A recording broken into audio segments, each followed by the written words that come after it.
ನಮ್ಮ ಊರಲ್ಲಿ ಫ್ರಾನ್ಸಿಸ್ എന്നೊಬ್ಬ ಕ್ರಿಸ್ಟಿಯಾನಿ ಮನುಷ್ಯ ಸಮಾಜ ಸೇವೆ ಹೆಸರಲ್ಲಿ ಒಂದು ಸಂಸ್ಥೆ ನಡೆಸ್ತಾ ಇದ್ದಾನೆ. ಫ್ರಾನ್ಸಿಸ್ ಗೊತ್ತು, ಆಗಾಗ್ಗೆ ಅವರು ಇಲ್ಲಿಗೆ ಬರ್ತಾ ಇರ್ತಾರೆ. ಈಗ 1-2 ವರ್ಷದಿಂದ ಈ ಫ್ರಾನ್ಸಿಸ್ ಸಾಕ್ಷರತೆ, ಪರಿಸರ, ಕುಟುಂಬ ಯೋಜನೆ ಅಂತ ಏನೇನೋ ಹೇಳ್ಕೊಂಡು ಏನು ತಿಳಿಯದ ನಮ್ ಜನಗಳ ತಲೆ ಕೆಡಿಸ್ತಾ ಇದ್ದಾನೆ. ಅವನು ನಮ್ ಧರ್ಮನೇ ಹಾಳು ಮಾಡೋದು ಕೊಟ್ಟಿದ್ದಾನೆ ಸ್ವಾಮಿಗಳೇ. ನಿಜವಾದ ಧರ್ಮ ಹಾಗೆಲ್ಲ ಹಾಳಾಗಲ್ಲಪ್ಪ. ನೋಡಿ, ಫ್ರಾನ್ಸಿಸ್ ಯಾರು ಏನು ಅಂತ ನನಗ್ ಗೊತ್ತು. ಅವರು ವಿದ್ಯೆ ಇಲ್ಲದವರಿಗೆ ವಿದ್ಯೆ ಕೊಡ್ತಿದ್ದಾರೆ, ಕೆಲಸ ಇಲ್ಲದವರಿಗೆ ಕೆಲಸ ಕೊಡ್ತಿದ್ದಾರೆ. ಧರ್ಮ ಜಾತಿಗಳ ನೆಪದಲ್ಲಿ ಅವರನ್ನು ನಾವು ವಿರೋಧಿಸೋದು ತಪ್ಪು. ಅದೆಲ್ಲ ಸರಿ ಸ್ವಾಮಿಗಳೇ, ಆದ್ರೆ ಆ ಫ್ರಾನ್ಸಿಸ್ ನಮ್ಮ ಹೆಣ್ಮಕ್ಳನ್ನೆಲ್ಲ ಕೆಡಿಸ್ತಾ ಇದ್ದಾನಲ್ಲ, ಇದಕ್ಕೇನಂತೀರಾ ನೀವು? ಅದೇನ್ ಸರಿಯಾಗಿ ಬಿಡಿಸಿ ಹೇಳ್ರಪ್ಪ. ಈಗ 2 ತಿಂಗಳಿಂದ ಆ ಫ್ರಾನ್ಸಿಸ್ ಶ್ರೀನಿವಾಸರಾಯರ ಮಗಳನ್ನ ಕಟ್ಕೊಂಡು ಓಡಾಡ್ತಾ ಇದ್ದಾನೆ ಸ್ವಾಮಿಗಳೇ. ನೋಡಪ್ಪ ಹೆಗ್ಡೆ, ಕಣ್ಣಾರೆ ಕಂಡ್ರು ಪರಾಮರಿಸಿ ನೋಡ್ಬೇಕು ಅಂತ ಹೇಳ್ತಾರೆ. ಒಬ್ಬ ಹೆಣ್ಣು ಮಗಳು ಒಬ್ಬ ಗಂಡಸಿನ ಜೊತೆ ತಿರುಗಾಡಿದ ಕ್ಷಣ ಅವಳನ್ನು ಇಟ್ಕೊಂಡಿದ್ದಾನೆ ಅಂತಲೋ ಅಥವಾ ಇನ್ಯಾವುದೋ ಸಂಬಂಧ ಇದೆ ಅಂತಲೋ ಕಲ್ಪಿಸೋದು ಬಹಳ ತಪ್ಪು. ಒಟ್ನಲ್ಲಿ ಸ್ವಾಮಿಗಳಿಗೆ ನಮ್ಮ ಮಾತಿನಲ್ಲಿ ನಂಬಿಕೆ ಇಲ್ಲ. ಛೇ ಹಾಗಲ್ರಪ್ಪ. ವೃಥಾ ಒಬ್ಬ ವ್ಯಕ್ತಿ ಮೇಲೆ ಅಪವಾದ ಹೊರಿಸೋದು ತಪ್ಪು. ಹೋಗ್ಲಿ, ಈಗ ನನ್ನಿಂದ ಏನಾಗ್ಬೇಕು ಹೇಳಿ.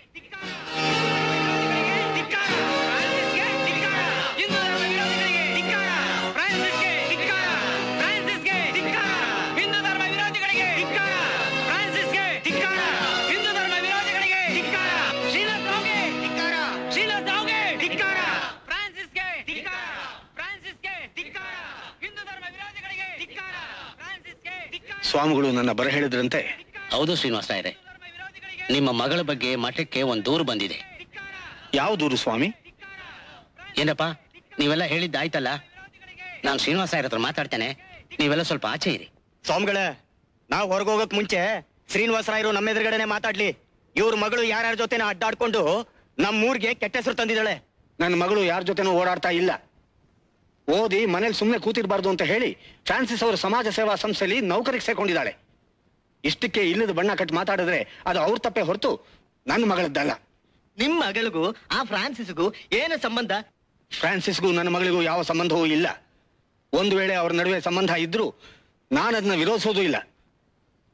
ನನ್ನ ಮಗಳು ಉಷಾ ಮದ್ವೆನ ನಮ್ಮ ಜಾತಿ ಹುಡುಗನ ಜೊತೆ ಮಾಡ್ಬೇಕು ಅಂತ ನಾನು ಪ್ರಯತ್ನ ಪಟ್ಟೆ. ಆದ್ರೆ ನಮ್ಮ ಸಮಾಜದವರು ಯಾರಾದ್ರೂ ಒಬ್ರು ನನ್ನ ಸಹಾಯಕ್ಕೆ ಬಂದ್ರ ಸ್ವಾಮೀಜಿ? ಅಲ್ರಪ್ಪ, ಈ ರಗಳೆ ಗಲಾಟೆ ಯಾಕೆ ಈ ಮಠದಲ್ಲಿ? ಹೋಗ್ಲಿ ಬಿಡಿ ಸ್ವಾಮೀಜಿ, ಈಗ ಅದೆಲ್ಲ ಯಾಕೆ? ಈಗ ಉಷಾಗೆ ಜೀವನದಲ್ಲಿ ಒಂದು ನೆಲೆ ಸಿಕ್ಕಿದೆ. ಅವಳು ಫ್ರಾನ್ಸಿಸ್ ಜೊತೆ ಸೇರಿ ಮಾಡ್ತಾ ಇರೋ ಸಮಾಜ ಸೇವೆಗೆ ಒಂದು ಅರ್ಥ ಇದೆ, ಬೆಲೆ ಇದೆ.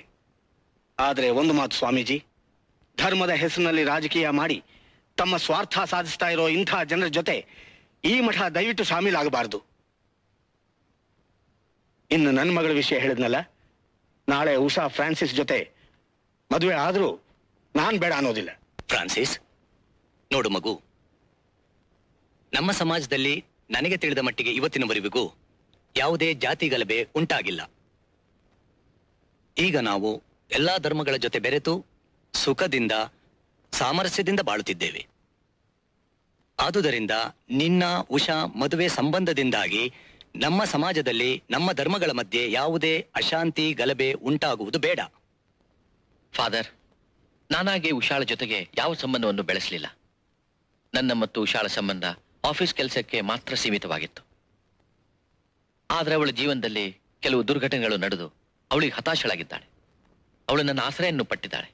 ಅವಳಿಗೆ ಇನ್ನ ಹೆಚ್ಚಿಗೆ ನೋವನ್ನು ಕೊಡೋದು ಬೇಡ ಅಂತ ಅವಳ ಇಚ್ಛೆಗೆ ನಾನು ಇಷ್ಟಪಟ್ಟಿದ್ದೇನೆ. ಇಷ್ಟೇ ಫಾದರ್. ನೋಡು ಫ್ರಾನ್ಸಿಸ್, ಈ ವಿಷಯದಲ್ಲಿ ದೀರ್ಘವಾಗಿ ಯೋಚನೆ ಮಾಡು. ಆಯ್ತು ಫಾದರ್. ಹೋಗಿ ಬಾ. ಸರಿ. God bless you. Thank you father. ಬರ್ತೀನಿ. ನಾವು ಹೇಳಿದ್ರೆ ನೀವು ನಂಬಲಿಲ್ಲ ಸಾಹೇಬ್ರೆ, ಆದ್ರೆ ಈಗ ನೋಡಿ ಇಡೀ ಊರೇ ಮಾತಾಡ್ತಿದೆ. ಏನ್ ಮಾತಾಡ್ತಿದೆ ಹೇಳಿ? ಆ ಸೇವಕ್ ಸಂಸ್ಥೆಯವರು ನಮ್ ಜನರನ್ನೆಲ್ಲ ಹಾಳು ಮಾಡ್ತಾ ಇದ್ದಾರೆ ಅಂತ.